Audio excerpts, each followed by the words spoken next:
cannot choose where our calling takes us, only whether or not to answer.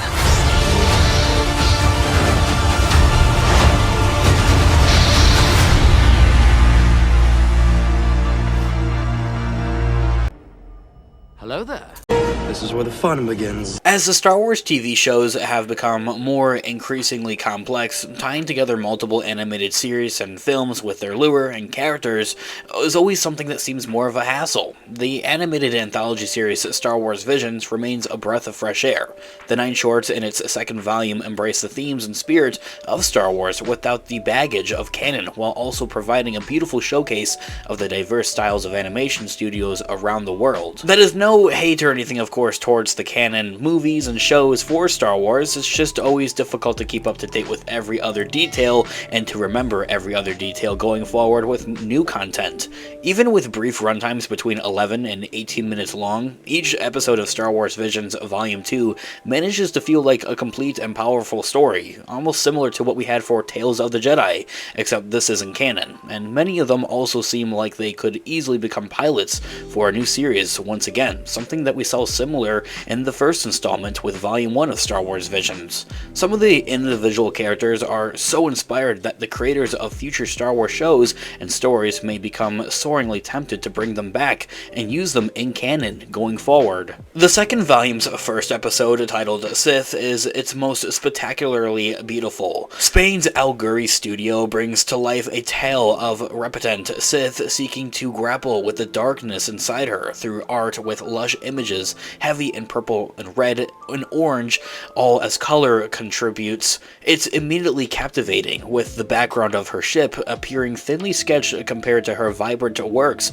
using paints animated by the Force. Its thematic aesthetic, its remnants of Sabine Wren's artwork that we see in the canon Star Wars Rebels animated show, but pushed even further to a point and feels more of importance to the overall narrative, with the former Sith's bright vision serving as a physique battleground that provides a powerful alternative to the usual lightsaber versus lightsaber combat, and gives it its own interesting twist to a point. The other episode, titled Journey to the Dark Head, also brings a novelty to the traditional Sith vs Jedi duel with the lightsabers.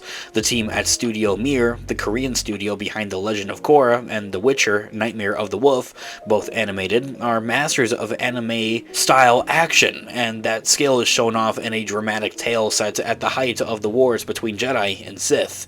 The episode has both a spectacular setting and a planet that houses 2 enormous sculptures representing the 2 sides of the Force, and an ominous villain who uses a chain whip as much as his red lightsaber. It's one of the shorts that most feels like the start of a new adventure rather than just a standalone story, something that could act as a pilot. Star Wars Visions Volume 2 is an action-packed jaunt through the Star Wars universe that puts a new spin on the well-worn franchise. With breathtaking animation and a wide variety of visual styles, Vision should please both avid anime watchers and casual fans at that, and I land a little bit in between both of those. I'm not diehard for anime, but I do like it. Volume 2 of Star Wars Visions, though, however, does suffer from the same problem as Volume 1, and that there doesn't seem to have been enough coordination among the studios to avoid an overlap in their independent stories, stuff that may feel too similar to one another. A full third of the episodes, for instance, focuses on young girls finding mentors to teach them how to use the Force.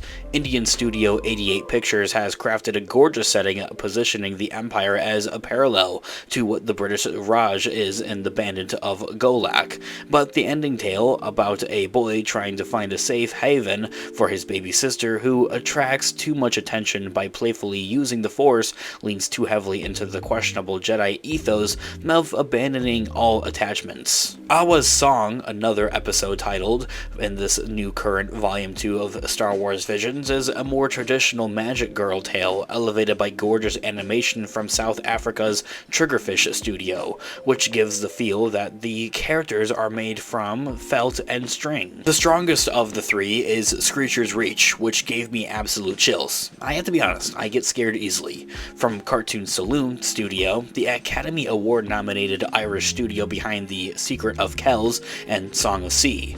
The episode draws on their extensive experience with coming of age stories that, well, adventurous kids encounter the supernatural, and then flips it and the very concept of Joseph Campbell's hero's journey on its head to devastating effect. The fact that it's the second episode of the volume makes the later ones following the same theme feel far too safe by comparison, and that some of these stories are, of course, all by different studios, but some of them, to a point, feel a little bit too similar in comparison. This volume of Visions also delves significantly more into the political aspects of Star Wars than Volume 1, and the episode titled In the Stars uses the same theme of Imperial-led genocide and suppression of indigenous cultures as shown in Andor for a touching story of love and loss.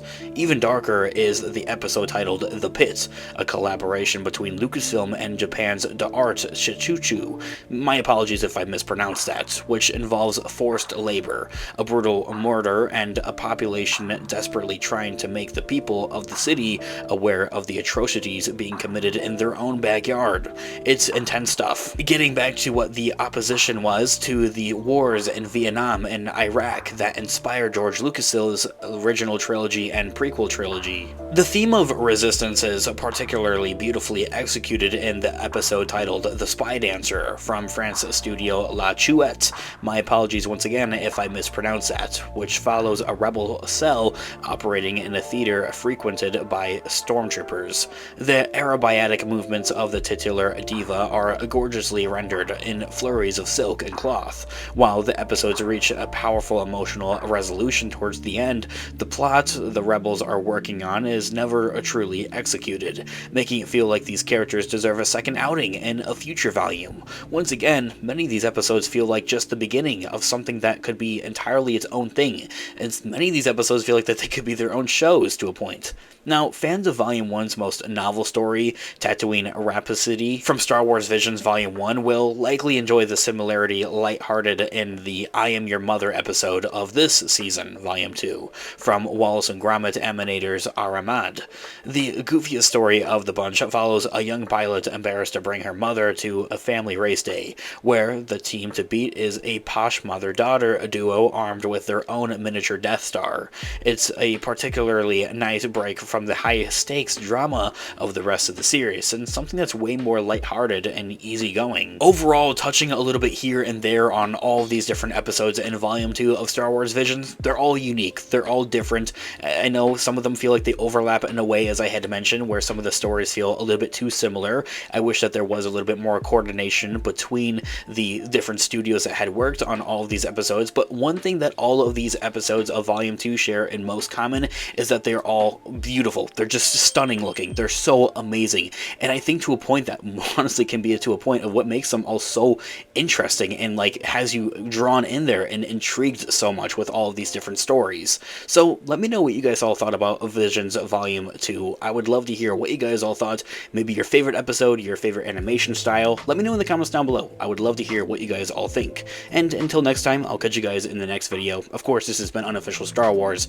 Have a great one, guys. May the Force be with you as always. Peace out.